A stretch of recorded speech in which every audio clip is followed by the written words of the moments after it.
Perambra government ITIയിൽ തെരഞ്ഞെടുപ്പുമായി ബന്ധപ്പെട്ട് സംഘർഷം. ഓട്ടോ ഡ്രൈവർ അടക്കം 5 പേർക്ക് പരിക്കേറ്റു.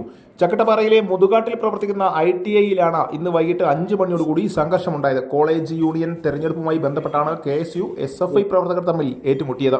തെരഞ്ഞെടുപ്പിൽ വിജയിച്ച SFI പ്രവർത്തകർ ആഹ്ലാദ പ്രകടനം നടത്തുകയും ഇതിനിടയിൽ KSU പ്രവർത്തകരുമായി വാക്കേറ്റമുണ്ടാകുകയും അടിപിടിയിൽ കലാശിക്കുകയായിരുന്നു എന്നാണ് ലഭിച്ച വിവരം. ഇലക്ഷൻ ജയിച്ചു കൂടി സമ്മേളനം കഴിഞ്ഞ് താഴോട്ട് പോയി.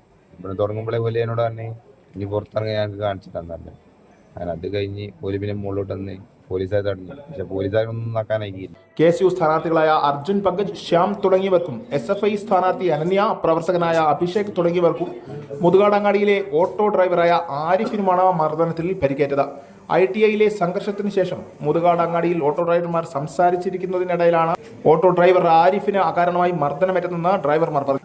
ഓട്ടോ സ്റ്റാൻഡിൽ ഞാൻ ഈ വാഹനം മുന്നോട്ട് തള്ളുന്നതിനിടയ്ക്ക് മറ്റൊരു വ്യക്തി സുഹൃത്തായിട്ട് സംസാരിച്ചുകൊണ്ടിരിക്കുമ്പോൾ എന്നെ പുറകിൽ നിന്നും കഴുത്തിനും തലയ്ക്കും മർദ്ദിക്കുകയുണ്ടായി. അതേ തുടർന്ന് പിന്നെ ഞാൻ പെട്ടെന്ന് മാറി രക്ഷപ്പെട്ടതാൽ വലിയ ബുദ്ധിമുട്ട് ഒഴിവാതെ രക്ഷപ്പെട്ടു. പരിക്കേറ്റവർ പേരാമ്പ്ര താലൂക്ക് ആശുപത്രിയിൽ ചികിത്സ തേടി. Today news, Perambra.